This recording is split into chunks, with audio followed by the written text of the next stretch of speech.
বন্দি বিনিময় চুক্তির মাধ্যমে হাসিনাকে ফেরানোর চেষ্টা, বললেন স্বরাষ্ট্র উপদেষ্টা। আসামি ছিনতাইকারদের গ্রেপ্তারের হুঁশিয়ারি।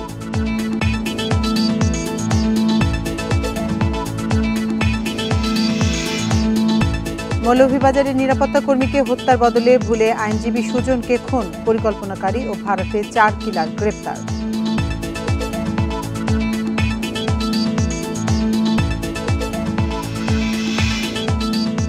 সুন্দরবনের অপহৃত 6 নারীসহ 33 জেলেকে উদ্ধার, গুলি ছুড়ে পালিয়ে গেছে ডাকাত দল, 16টি নৌকা জব্দ।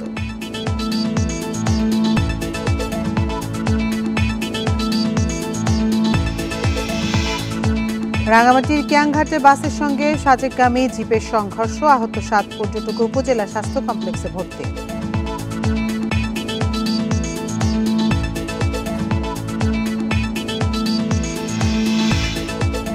ট্রান্সশিপমেন্ট বাতিলের পর বেনাপোলের রপ্তানি পণ্যবাহী ট্রাক ফেরত পাঠালো ভারত, নিজস্ব ব্যবস্থাপনায় সংকট কাটানো হবে বাণিজ্য উপদেষ্টা।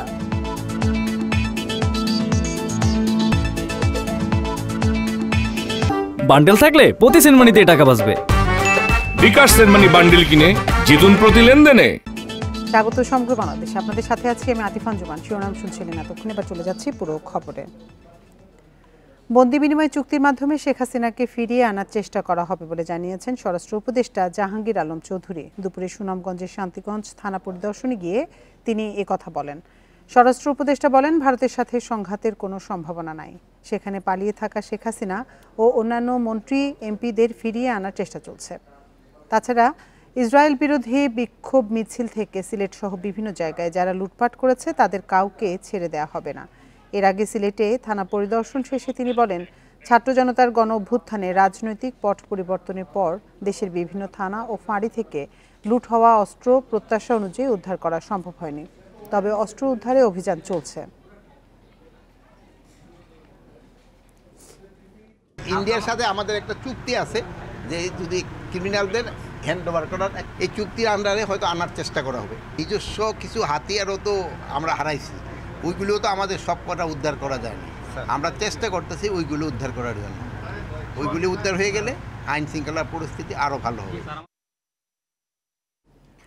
মৌলভীবাজারে আইনজীবী সুজন মিয়া হত্যার ঘটনায় 5 জনকে গ্রেপ্তার করেছে পুলিশ। দুপুরে সংবাদ সম্মেলনে পুলিশ সুপার জাহাঙ্গীর হোসেন জানান, সদর উপজেলা খালিশপুর এলাকার নজির মিয়ার সাথে প্রতিবেশী সিকিউরিটি গার্ড মিসবা মিয়ার জমি নিয়ে বিরোধ চলছিল। এর জেরে মিসবাকে হত্যার পরিকল্পনা করেন নজির মিয়া। খুনিদের ভাড়া করে হত্যার পরিকল্পনাও করেন। এ সময় মিসবার ছবি দেখে ভুল করে সুজন মিয়াকে টার্গেট করে হত্যা করে খুনিরা। পরে পুলিশ সিসিটিভি ফুটেজ দেখে হত্যার মূল পরিকল্পনাকারী সহ 5 জনকে গ্রেপ্তার করে। প্রাথমিক জিজ্ঞাসাবাদে হত্যার সাথে জড়িত থাকার কথা স্বীকার করেছে তারা। রোববার রাতে মৌলভীবাজার পৌরসভার সামনে আইনজীবী সুজন মিয়াকে ছুরিকাঘাতে হত্যা করা হয়। এ ঘটনায় নিহতের ভাই অজ্ঞাতদের আসামি করে মামলা করেন। কিলার গ্রুপের মেকানিজমে ছিলেন রহিম নামে এক ব্যক্তি। তিনি এই রহিম হলো এই মেলার মাঠ থেকে মিসবাকে ভিডিও কলের মাধ্যমে দেখান কিলার গ্রুপকে, কিন্তু আসলে ওই ব্যক্তি মিসবা ছিলেন না, উনি ছিলেন হলো অ্যাডভোকেট সুজন মিয়া। চেহারায় মিল থাকায় এ নিয়ে আলোচনাতে এবার মৌলভীবাজার থেকে আমাদের সাথে যোগ দিচ্ছেন সহকর্মী তুহিনুর রশিদ। তুহিন, এই ঘটনায় পুলিশ কি বলছে? 5 জনকে তো গ্রেপ্তার করা হয়েছে এবং নিহত আইনজীবী সুজন মিয়ার পরিবারের সদস্যদের সাথে কথা বলতে পেরেছেন কিনা, তারা কি জানিয়েছে?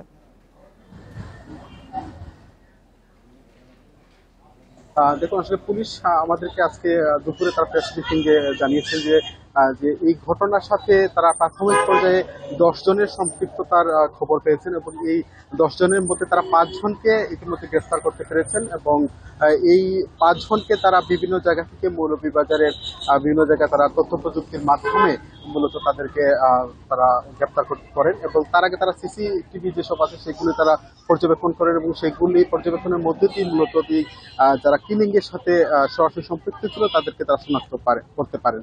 আসলে এই ঘটনাটি ঘটে গত 6 তারিখ রাত 11টার দিকে এই পৌরসভার যে এখানে বেশ কিছু ফুচকার দোকান বসে এবং এখানে বসেই মূলত যে অ্যাডভোকেট সুজন মিয়া এবং তার সহপাঠী আরো 4 জন বন্ধুরা মিলে তারা মূলত এখানে ফুচকা খাচ্ছিলেন। ইতিমধ্যেই মূলত এই যে কিলিং গ্রুপের সাথে যারা জড়িত ছিলেন তারা বলছিলেন যে 7 থেকে 8 জন তারা মূলত এসেছিলেন এবং এসে তারা 10 থেকে 15 সেকেন্ডের মধ্যেই মূলত তারা খুব দ্রুততার সহিত আসেন এবং এসেই তাকে উপর্যুপরি তারা স্টেপিং করে অর্থাৎ ছুরি দিয়ে তারা আঘাত করেন তার বুকে। পরক্ষণে তিনি লুটিয়ে পড়েন, তাকে নিয়ে তার সহপাঠীরা মূলত তাকে হাসপাতালে নিয়ে যান এবং হাসপাতালে নিয়ে যাওয়ার পরে সেখানে চিকিৎসক তাকে মৃত ঘোষণা করেন। আসলে এই ঘটনার পর থেকে মৌলভীবাজারের সর্বস্তরে কিন্তু একটা মানে আলোচনা সমালোচনা এবং মানুষের মধ্যে একটা উৎকণ্ঠা বিরাজ করছিল, কারণ এ ধরনের ঘটনা যে ঘটেছে সেটি নিয়ে আসলে কেউ প্রস্তুত ছিলেন না।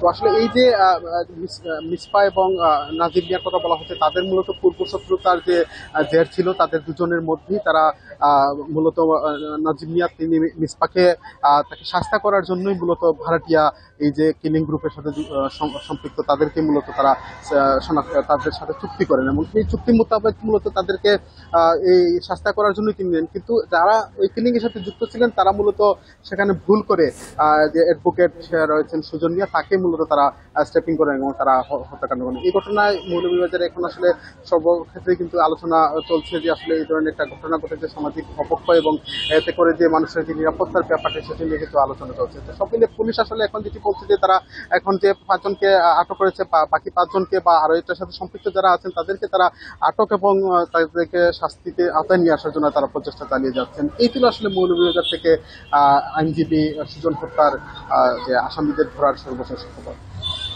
মৌলভীবাজার থেকে সবশেষ তথ্য জানাচ্ছিলেন সহকর্মী তুহিনুর রশিদ। সুন্দরবনে অপহৃত 6 নারীসহ 33 জেলেকে উদ্ধার করেছে কোস্টগার্ড। ভোরে সুন্দরবনের করকরি নদী সংলগ্ন এলাকা থেকে তাদের উদ্ধার করা হয়। কোস্টগার্ড জানায়, করকরি নদীর মাল্লাখালী এলাকায় অভিযান চালিয়ে তাদের উদ্ধার করা হয়। এ সময় ডাকাত দল কোস্টগার্ডের উপস্থিতি টের পেয়ে ফাঁকা গুলি ছুড়ে পালিয়ে যায়। উদ্ধারকৃতদের প্রাথমিক চিকিৎসা ও প্রয়োজনীয় খাবার দেওয়া হয়েছে। এছাড়া ঘটনাস্থল থেকে 16টি নৌকা জব্দ করা হয়েছে। এর আগে গত 9 এপ্রিল ভুক্তভোগীরা মাছ কাঁকড়া ধরতে সুন্দরবনে যায়। সে সময় ডাকাত দলটি তাদের জিম্মি করে জনপ্রতি 10,000 টাকা মুক্তিপণ দাবি করে।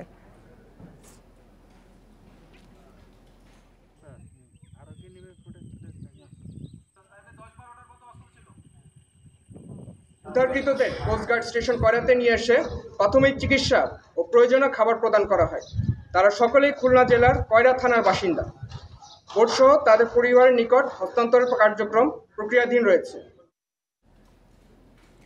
রাঙামাটির বাঘাইহাট সাজেক সড়কে শান্তি পরিবহনের বাসের সঙ্গে মাহেন্দ্র গাড়ির সংঘর্ষে চালকসহ 7 পর্যটক আহত হয়েছেন। সকালে কিয়াংঘাট এলাকায় এ দুর্ঘটনা ঘটে। আহতদের উদ্ধার করে দীঘিনালা স্বাস্থ্য কমপ্লেক্সে পাঠানো হয়েছে। পুলিশ জানায়, বাঘাইহাট বাজার থেকে সাজেক যাওয়ার পথে পর্যটকবাহী মাহিন্দ্রা ও চট্টগ্রামগামী শান্তি পরিবহন বাসের সংঘর্ষ হয়। এতে মাহিন্দ্রা গাড়িটি দুমড়ে মুচড়ে যায়। আহত হন চালকসহ 7 জন পর্যটক। পরে স্থানীয়রা তাদের উদ্ধার করে সেনাবাহিনীর সহায়তায় উপজেলা স্বাস্থ্য কমপ্লেক্সে ভর্তি করে।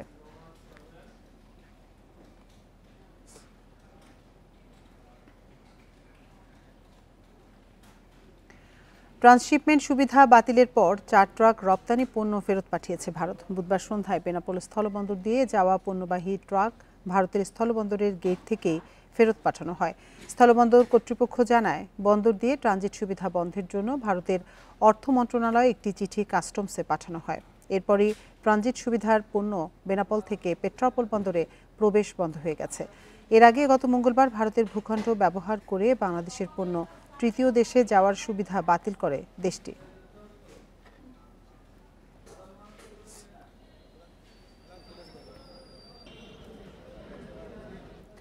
এদিকে ভারতের ট্রান্সশিপমেন্ট বাতিলের সিদ্ধান্ত বড় কোনো সমস্যা নয় বলে জানিয়েছেন বাণিজ্য উপদেষ্টা শেখ বশিরউদ্দিন। নিজস্ব ব্যবস্থাপনায় সংকট কাটানোর চেষ্টা করা হবে বলে জানিয়েছেন তিনি। দুপুরে সচিবালয়ে এসব কথা বলেন তিনি। এ সময় উপদেষ্টা বলেন, ভারতের 3টি বন্দর ব্যবহার করে 40 থেকে 50,000 টন পণ্য ট্রান্সশিপমেন্ট হতো। এটি বাতিলের পর নিজস্ব ব্যবস্থাপনায় তৃতীয় দেশগুলোতে রপ্তানি সক্ষমতা অর্জনের পরিকল্পনা করছে সরকার। পাশাপাশি বাণিজ্যিক সক্ষমতা বাড়ানোরও চেষ্টা চলছে। ভারতের এই আকস্মিক সিদ্ধান্তে রপ্তানিতে কোনো প্রভাব পড়বে না। বাণিজ্য উপদেষ্টা আরও বলেন, যুক্তরাষ্ট্র বাড়তি শুল্ক 3 মাস স্থগিত করায় তা তাৎক্ষণিক সুরক্ষা দেবে। এতে আলোচনার জন্য সময় পাওয়া যাচ্ছে। সাময়িক স্থগিতাদেশ দেয়ায় নিজেদের সক্ষমতা বৃদ্ধি, বাণিজ্যিক ঘাটতি কমানোর নানা পদক্ষেপ নেওয়ার কাজ চলছে।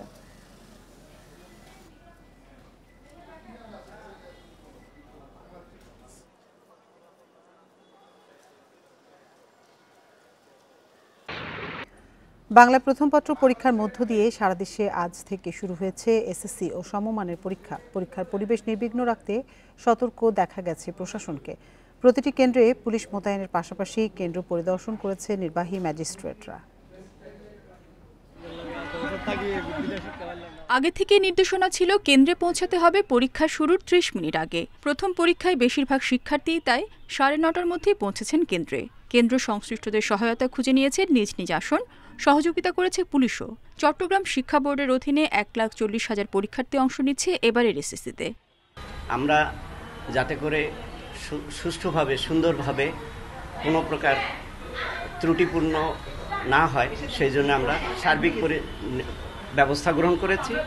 কুমিল্লা বোর্ডে গতবারের চেয়ে এবার পরীক্ষার্থী বেড়েছে ১৩,০০০। নকলমুক্ত পরিবেশে পরীক্ষা নেওয়ার বিষয়ে সচেষ্ট থাকার কথা জানিয়েছে প্রশাসন। নকলের বিষয়টিও আমরা খুব কঠোরভাবে দেখছি। আমাদের এই জেলায় এরকম প্রবণতা নেই বলে আমরা জানি, এবং যেহেতু নেই আমরা এই ধারাবাহিকতা ধরে রাখতে পারবো বলে আমরা মনে করছি। রাজশাহী শিক্ষা বোর্ডের অধীনে ৮ জেলার ২৬৯টি কেন্দ্রে পরীক্ষা অনুষ্ঠিত হচ্ছে। দিনাজপুর শিক্ষা বোর্ডের অধীনে অংশ নিচ্ছেন ১,৮২,৪১০ পরীক্ষার্থী। গত কয়েকদিন ধরে আমরা নিরলস পরিশ্রম করে যাচ্ছি পরীক্ষার সার্বিক সুষ্ঠুভাবে সম্পন্ন করার জন্য। প্রশাসন, পুলিশ এবং সমস্ত যারা এখানে জড়িত আমরা সবার সাথে যোগাযোগ করেছি, সবার সাথে যোগাযোগ আমাদের আছে। নানা কারণে পাঠদানে ব্যাঘাত ঘটলেও সময় বাড়ানোর প্রস্তুতির পর্যাপ্ত সুযোগ পাওয়া গেছে বলছেন বরিশাল বোর্ডের শিক্ষার্থীরা। ফার্স্ট টাইম এটা দিতে এসেছি তো নার্ভাস একটু, অ্যান্ড প্রিপারেশন নিচ্ছি যেহেতু এটার উপর কনফিডেন্স আছে। আমি পারবো, একটা কনফিডেন্স আছে, সেটা ইনশাল্লাহ বাদ বাকিতে দেখা যাবে পরীক্ষার হলে। গতবার যে ঢালাওভাবে জিপিএ 5 পেয়েছে, এবার মেধার মূল্যায়ন সঠিকভাবে হবে আমরা এটা আশা করি। খুলনায় এসএসসি ও সমমানের পরীক্ষায় প্রতিটি কেন্দ্রে পুলিশের পাশাপাশি দেখা গেছে নির্বাহী ম্যাজিস্ট্রেটদের। এদিকে জামালপুরে এসএসসি পরীক্ষার সময় কেন্দ্রের পাশে ফটোকপির দোকান খোলা রাখায় আটক করা হয়েছে দুজনকে।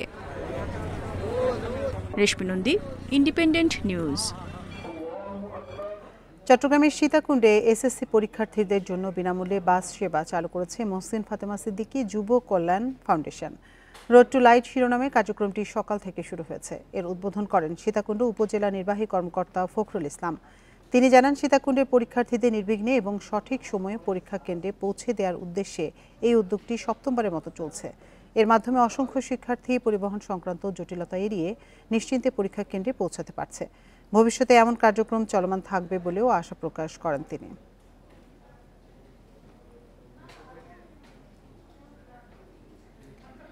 পরীক্ষা কেন্দ্রের সামনে অভিভাবকদের উপচে পড়া ভিড় ও যানজটের ভোগান্তিতে বিরক্ত অনেক পরীক্ষার্থী। এসএসসি ও সমমানের পরীক্ষার প্রথম দিনের এমন তিক্ত অভিজ্ঞতা থেকে রেহাই চান তারা।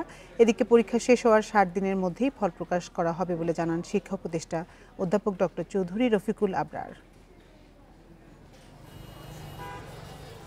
বাংলা প্রথম পত্রের পরীক্ষার মধ্য দিয়ে শুরু এবারের এসএসসি পরীক্ষা। সারা দেশে যা অনুষ্ঠিত হচ্ছে ৩,৭১৫টি কেন্দ্রে। পরীক্ষা শুরুর অনেক আগে থেকেই কেন্দ্রের সামনে অভিভাবকদের উপচে পড়া ভিড়ে বেগ পেতে হয় পরীক্ষার্থীদের। যানজটের ভোগান্তিতেও পড়তে হয় অনেককেই।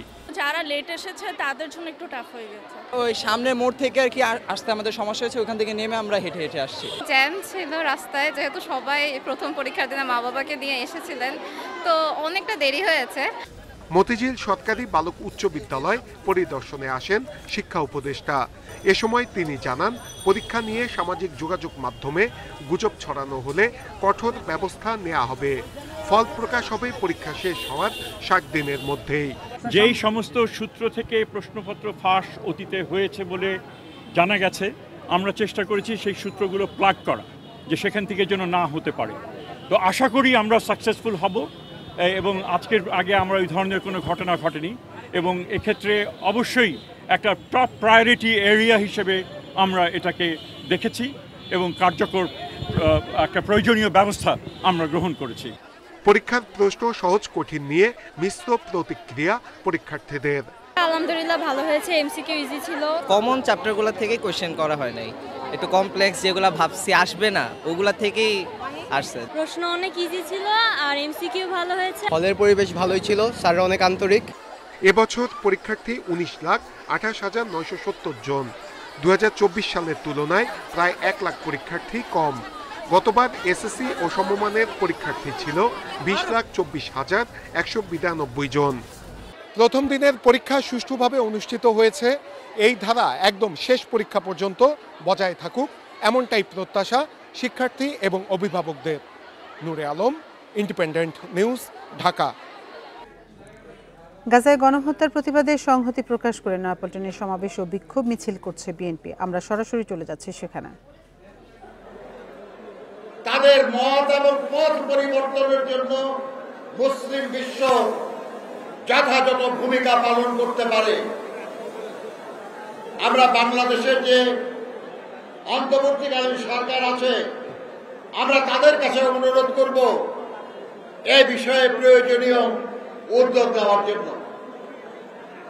কারণ এটা কোনো মতেই গ্রহণযোগ্য না। ক্রমাগত অব্যাহতভাবে একটা জাতিসত্তাকে নিঃশেষ করার জন্য এই খুন, এই নৃশংসতা চালিয়ে যাওয়া হবে, এটা গ্রহণযোগ্য হতে পারে না। যারা এটা সহ্য করে তারাও মানবতা বিরোধী কাজ করছে। আমরা দাবি করব ইসরায়েলের এই মানবতা বিরোধী অপরাধ দমন করার জন্য যা কিছু করা প্রয়োজন তা করা উচিত। আমার বন্ধুরা বলেছেন ইসরায়েলি পণ্য বয়কটের কথা। আমি এটা সমর্থন করে বলছি, বয়কট মানে কি? বয়কট হলো আমি সেটা ব্যবহার করব না, এমনকি কেউ যদি আমাকে উপহার হিসেবেও দেয় আমি সেটা গ্রহণ করব না। কিন্তু আমরা দেখেছি আমাদের দেশেও কিছু কিছু জায়গায় ইসরায়েলি প্রতিষ্ঠান বলে কিছু কিছু জায়গা আক্রমণ করা হচ্ছে, সেখান থেকে কিছু জিনিস লুটপাট করা হচ্ছে। আমরা যেটা বর্জন করতে চাই সেটা কেড়ে নেওয়ার চেষ্টাও কিন্তু অপরাধ। কাজে আমরা অনুরোধ করব আমরা শান্তিপূর্ণভাবে আমাদের হৃদয়ের সবটুকু ঘৃণা দিয়ে, সবটুকু সাহস দিয়ে আমরা ফিলিস্তিনি জনগণের পক্ষে থাকব। কিন্তু এমন শক্তি বাংলাদেশে আছে যারা আমাদের মতের সঙ্গে একমত না, তারাই আন্দোলনটাকে দুর্বল করার জন্য আমাদের এই আন্দোলনে বিশৃঙ্খলা সৃষ্টির চেষ্টা করবে, টাকা পয়সা খরচ করেও চেষ্টা করবে, এখানে অনুপ্রবেশকারী ঢুকিয়ে চেষ্টা করবে। কাজে যদি কেউ কোনো বিশৃঙ্খলার চেষ্টা করে বুঝবেন তারা পতিত স্বৈরাচারের লোক, তারা ইসরায়েলের লোক, তারা ফিলিস্তিনিদের হত্যাকারীদের পক্ষের লোক। তাদেরকে প্রতিহত করবেন আপনারা, মারপিট না, থানায় পুলিশের কাছে তুলে দেবেন। আমি আবার আপনাদের বলতে চাই, বাংলাদেশের কোটি কোটি মানুষ মন প্রাণ দিয়ে চায় ইসরায়েল একটা স্বাধীন রাষ্ট্র হিসাবে প্রতিষ্ঠা পাক। এই ব্যাপারে অনেক রেজুলেশন আছে, আমরা তার বাস্তবায়ন দাবি করছি। গাজায় গণহত্যার প্রতিবাদে সংহতি প্রকাশ করে নয়াপল্টনে সমাবেশ ও বিক্ষোভ মিছিলের আয়োজন করেছে বিএনপি। আমরা তখন সরাসরি ছিলাম সেখানে। এদিকে ফিলিস্তিনের গাজায় ইসরায়েলি নির্যাতন ও ধ্বংসযজ্ঞের প্রতিবাদে চট্টগ্রাম বিশ্ববিদ্যালয়ে মানববন্ধন ও প্রতিবাদ সমাবেশ করেছে বিশ্ববিদ্যালয় প্রশাসন। সকালে বিশ্ববিদ্যালয় শহীদ মিনার চত্বরে এসব কর্মসূচিতে বিভিন্ন বিভাগের শিক্ষক, শিক্ষার্থী ও সর্বস্তরের কর্মকর্তা কর্মচারীরা অংশ নেন। বক্তারা বলেন, সকল নিয়মনীতি উপেক্ষা করে ইসরায়েলি বাহিনী ফিলিস্তিনে নিরীহ মানুষের উপর নির্যাতন চালাচ্ছে। এক্ষেত্রে জাতিসংঘ ও আরব দেশগুলোর ভূমিকা নিয়ে প্রশ্ন তোলেন তারা। একই সাথে ইসরায়েলের তৈরি সকল পণ্য বর্জন করার আহ্বানও জানান তারা।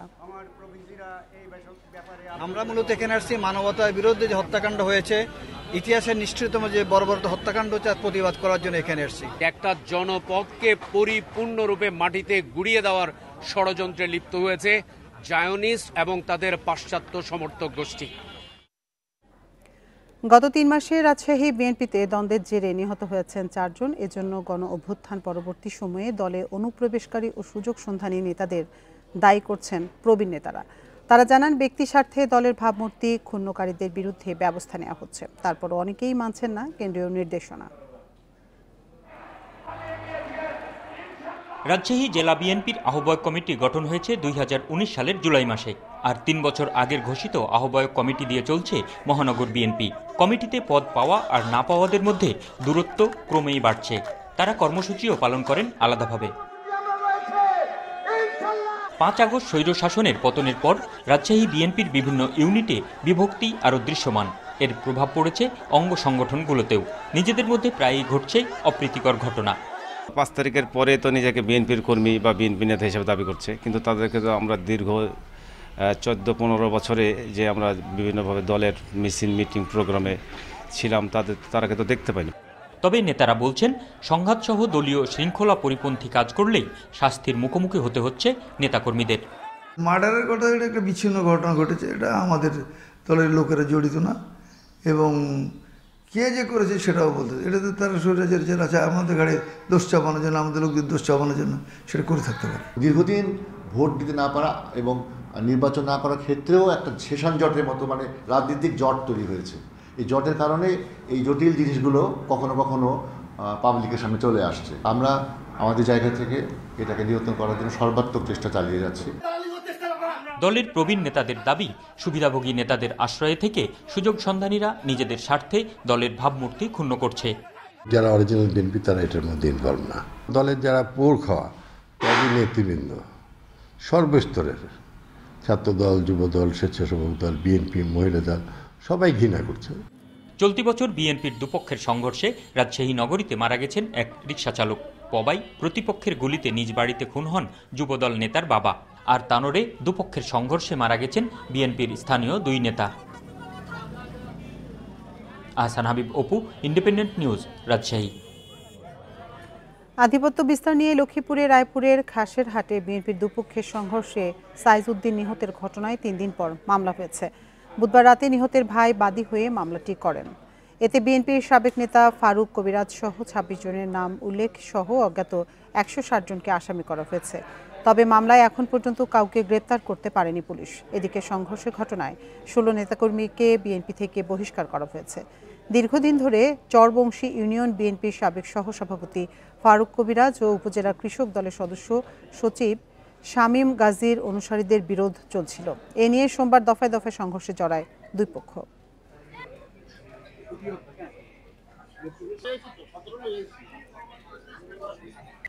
গরমে পিরোজপুরে হঠাৎ বেড়েছে ডায়রিয়া প্রকোপ। গত 7 দিনে সদর হাসপাতালে ভর্তি হয়েছে 230 জন রোগী। পর্যাপ্ত বেড না থাকায় মেঝেতে চিকিৎসা দেওয়া হচ্ছে রোগীদের। ফলে সেবা দিতে হিমশিম খাচ্ছেন নার্স ও চিকিৎসকরা। আর কাঙ্ক্ষিত সেবা না পাওয়া এবং অপরিচ্ছন্নতার অভিযোগ রয়েছে রোগী ও স্বজনদের। হাসপাতাল কর্তৃপক্ষ জানায়, ঈদের পর থেকেই হঠাৎ জেলায় ডায়রিয়া প্রকোপ শুরু হয়েছে। ডায়রিয়া ওয়ার্ডে জায়গা না হওয়ায় এবং লোকবল সংকটে সেবা কিছুটা ব্যাহত হচ্ছে।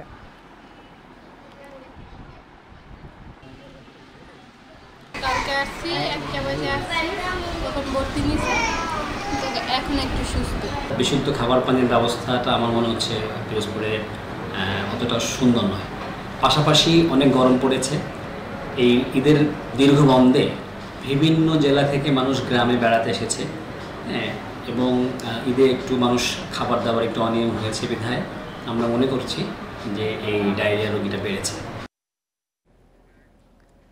দিনাজপুরে 13 উপজেলায় কৃষকদের কাছ থেকে কয়েক গুণ বাড়তি সেচ মূল্য আদায়ের অভিযোগ উঠেছে। চাষিদের অভিযোগ, সেচ কমিটির নির্ধারিত টাকার চেয়ে প্রতি বিঘায় 2 থেকে 3 গুণ অতিরিক্ত নিচ্ছেন সেচ মালিক ও অপারেটররা।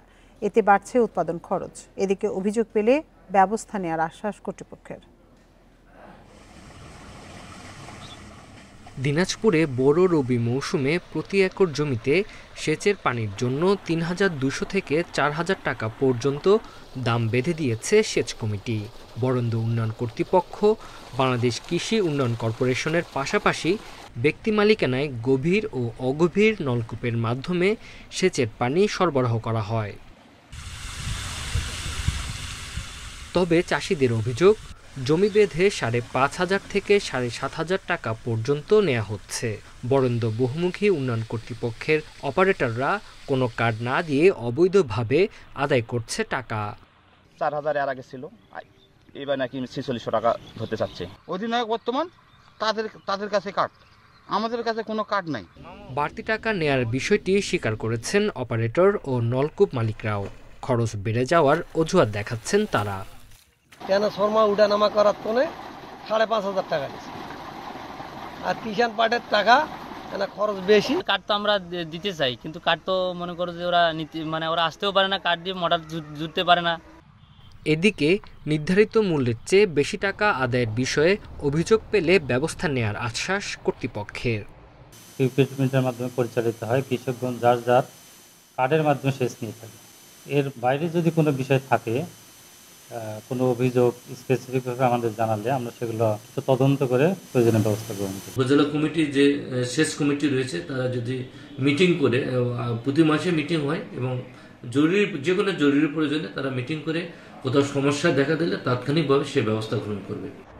জেলায় ৭২,৭৭৬টি গভীর ও অগভীর সেচ যন্ত্রের মধ্যে ১,৭৭৩টি বরেন্দ্র উন্নয়ন কর্তৃপক্ষের। এছাড়া বিএডিসির ১২৪টি এবং বাকিগুলো ব্যক্তি মালিকানাধীন। Independent news. মেহেরপুরে চুরি ও ছিনতাই হওয়া ১০৭টি মোবাইল ও ব্যাংকিং প্রতারণার মাধ্যমে হাতিয়ে নেওয়া ৬ লাখ টাকা উদ্ধার করেছে পুলিশ। দুপুরে পুলিশ সুপার কার্যালয়ে সংবাদ সম্মেলনে জানানো হয়, মেহেরপুর জেলার ৩ থানায় মোবাইল চুরি ও ছিনতাইয়ের অভিযোগে সাধারণ ডায়েরি করেন ভুক্তভোগীরা। পরে ফেব্রুয়ারি ও মার্চ মাসে বিভিন্ন স্থানে অভিযান চালিয়ে ১৬০টি মোবাইল ফোন উদ্ধার করা হয়। পরে প্রকৃত মালিকদের কাছে মোবাইল হস্তান্তর করা হয়। এছাড়া মোবাইল ব্যাংকিং মাধ্যমে হাতিয়ে নেওয়া ৬ লাখ টাকাও উদ্ধার করা হয়েছে।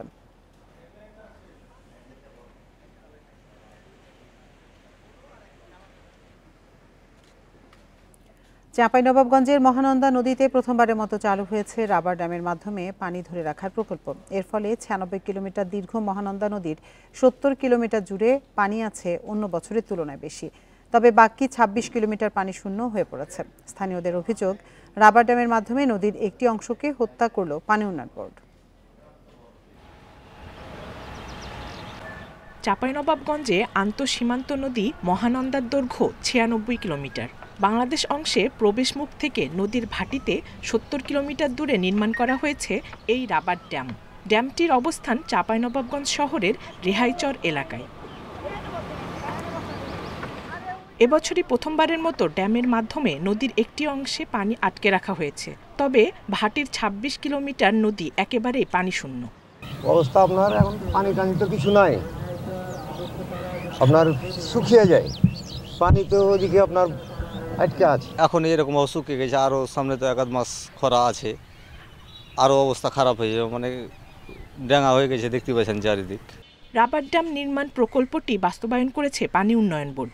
কর্মকর্তারা বলছেন, এমন প্রকল্পের দুটি দিক থাকে, একদিকে উপকার হলে আরেকটি দিকে কিছুটা ক্ষতির মুখোমুখি হতে হয়।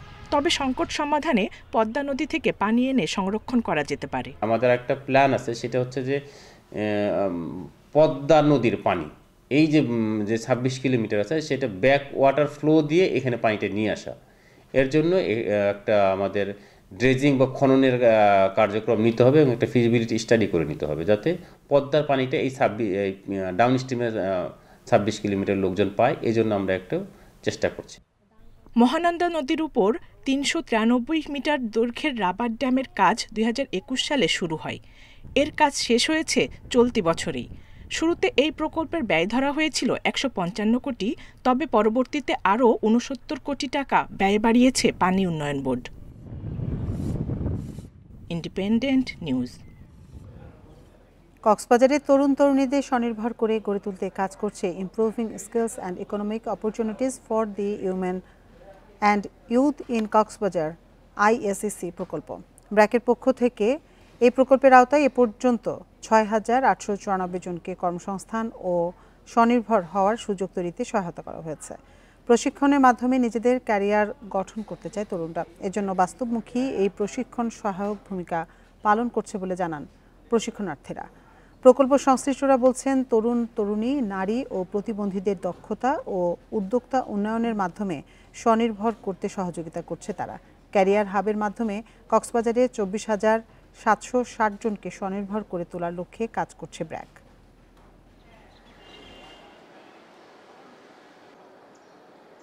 এখানে এসে আমি সবথেকে বেশি যেটা ফিল করতে পারছি, আমার নিজের মধ্যে কনফিডেন্টটা অনেক বাড়ছে। এখানে আসার পর আমি আমার নিজের ওয়েল গ্রুমিংটা ডেভেলপ করি, আমার কথা বলাটা ডেভেলপ করি। কোন সেক্টরে কাজ করার জন্য কী ধরনের প্রস্তুতি প্রয়োজন, তাদের কী ধরনের প্রশিক্ষণ প্রয়োজন, এই ধরনের কাউন্সেলিংটা তাদেরকেও দেওয়া হচ্ছে। তো এটার মাধ্যমে আমরা যেটা চেষ্টা করছি যে আমাদের ইয়াং জেনারেশন আরও বেটার চয়েস করতে পারবে। চাকরি পাওয়ার ক্ষেত্রে তার একাডেমিক রেকর্ড এবং কেরিয়ারটা কিভাবে যাবে এই ব্যাপারে এখানে ফেসিলিটেট করা হয়। এই নিউজগুলো কিন্তু আমরা বিভিন্ন যুব সংগঠনের মাধ্যমে অথবা আমরা জেলা পর্যায়ে বিভিন্ন মিটিংয়ে আমরা ডিসেমিনেট করে থাকি। নানা আয়োজনে খাগড়াছড়িতে শুরু হয়েছে মারমাদের 6 দিনের সংগ্রাহী উৎসব। পুরনো বছরকে বিদায় দিয়ে নতুন বছর বরণের এই আয়োজন মারমা জাতিগোষ্ঠীর প্রধান সামাজিক উৎসব। আয়োজকরা বলছেন অন্তর্ভুক্তিমূলক দেশ করতে এমন উৎসব সহায়ক ভূমিকা রাখবে।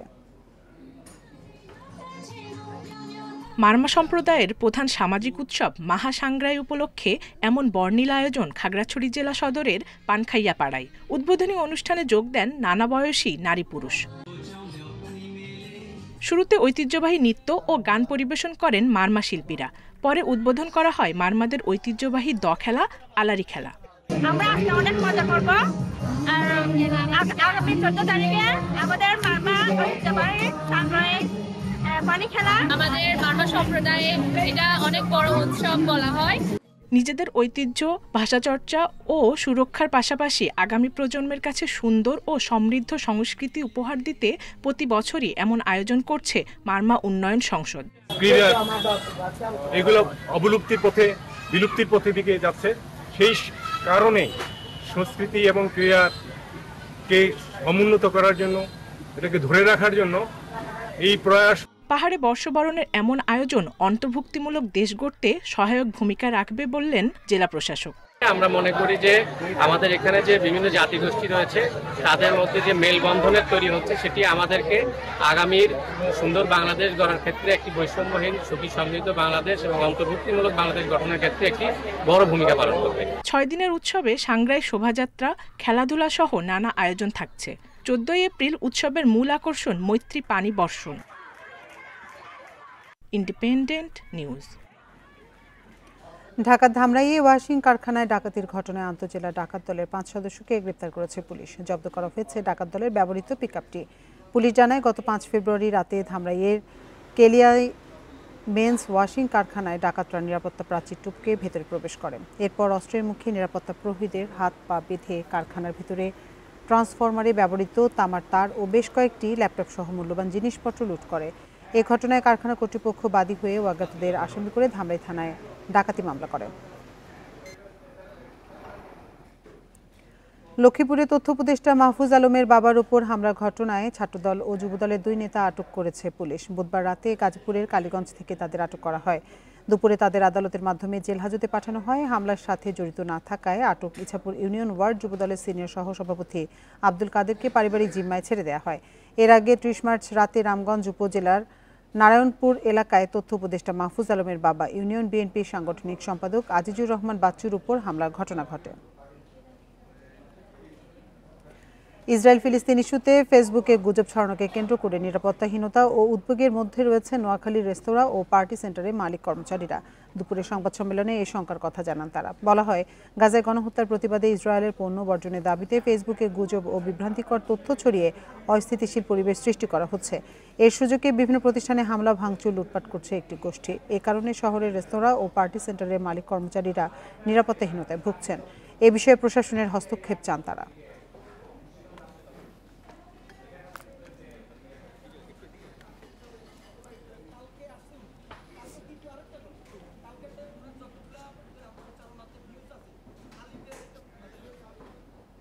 আর এই ছিল সমগ্র বাংলাদেশের আজকের আয়োজনে। ইন্ডিপেন্ডেন্ট টেলিভিশনের সব খবরে বিস্তারিত জানতে চোখ রাখুন ফেসবুক, ইউটিউব এবং এক্সে।